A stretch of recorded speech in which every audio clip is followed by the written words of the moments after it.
Okay.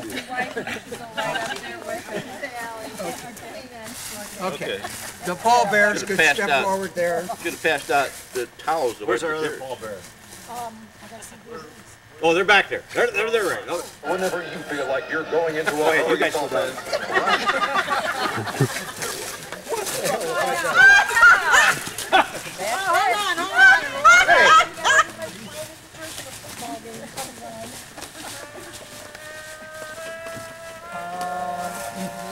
New Orleans. You can turn up the volume though. I would if I could. Oh, shit. Here we gotta be praying. We gotta be praying. Stagger while they do this somehow.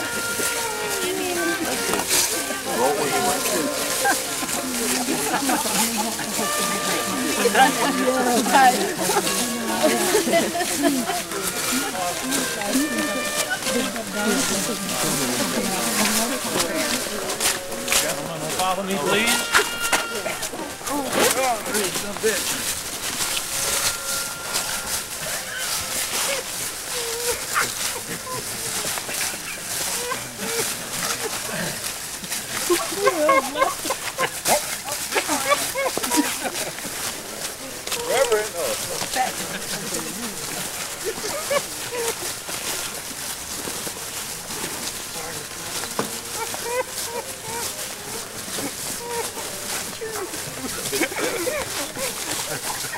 Hurry up, Reverend. This is a very serious.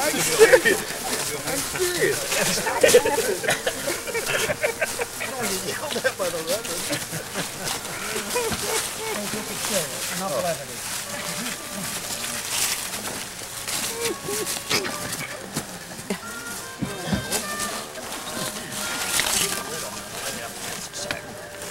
Can I look at it? Oh, got it. Look at it. Got a root.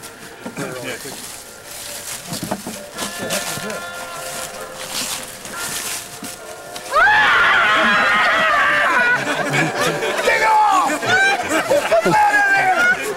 Take it off!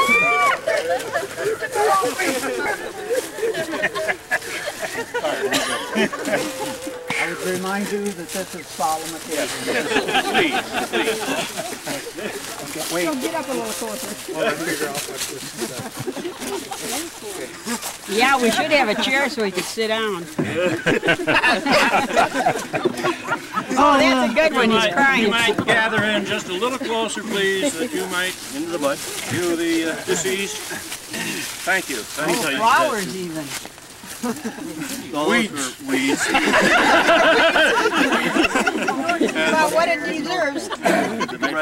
Friends, may I have quiet for just a moment, please? Thank you. Yes, Reverend. We will begin the service with an old familiar hymn, Amazing Joe, as sung by the Breezy Point Choir, led by Sister Carol.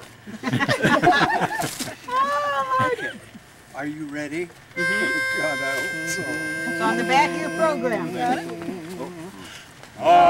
Amazing Joe, you made it go with the last week's mark and gold.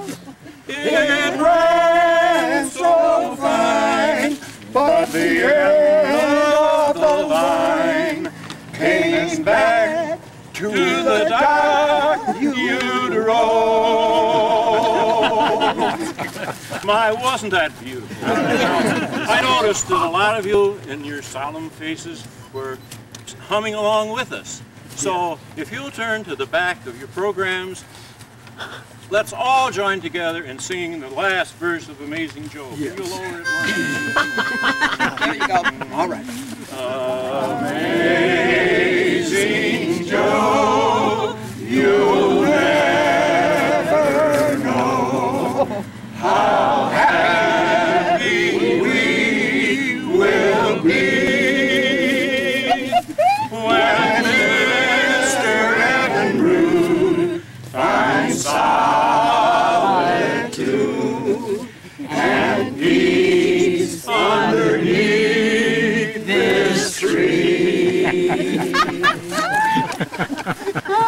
Please. Amen. Yeah, enough levity. Serious.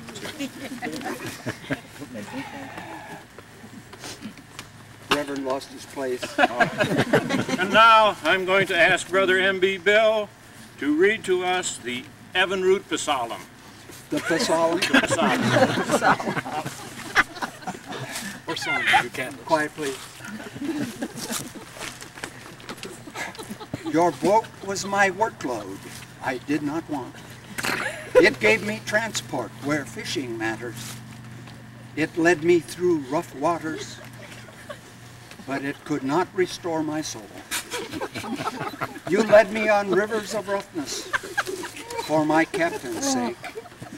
Yea, though I motored through the river to Wabasca, I feared no beaver dam, for you were with me. Your rod and your bailing can, they comforted me. They prepared a resting place for me, anointed my lower unit with oil. My carburetor runneth over. Now rodents and moles will comfort me, and I will dwell in this friggin' hole forever. Amen, brother. Amen. Well, normally I would ask that you refrain from taking pictures at a service as solemn as this, but under the circumstances, I think that there are a lot of us here who would love to carry a picture with us next year, knowing full well that Mr. Evinrude will not be with us. Amen. Amen. For those of you who are not familiar with the pain and suffering and embarrassment that faced Mr. Evinrude, especially during the last 3 years of his life, he underwent several transplants, none of which were very successful. I'd like to share The operation was a success. The patient died. I'd like to share some of those sad times with you folks this afternoon. Now, you might think that the occupants of the B-boat would be concerned for their safety with all that had happened, but we weren't worried at all because we knew that if anything happened, the A-boat would know about it, and they'd find us. All they'd have to do was follow the oil spill. Follow the oil. Good, very good. Except when it ran out of oil. You can just imagine the embarrassment when his lower unit began to leak. About that, Sal? Yes. A leaky lower unit. The Reverend lost his place again. Patience. Patience. Yes, his lower unit began to leak, and he was forced to wear depends. Sad. But that was not nearly as humiliating as having to be towed back to the dock by a bragging, overbearing four-stroke. A-boat. A-boat. Excuse me. Yes, the four-stroke is on the A-boat. The faithful old motor was on the B-boat. Was. But it was running. He was so despondent after that episode that he attempted to take his own life by jumping into the water. But Amazing Joe, assisted by Point Man Paul, pulled him from his watery grave, laid him on the dock, and there Captain Joe brought him back to life with mouth to carburetor resuscitation. That he might carry us once again through the Willow Narrows to Wabasca. Sort of. Okay. Yeah.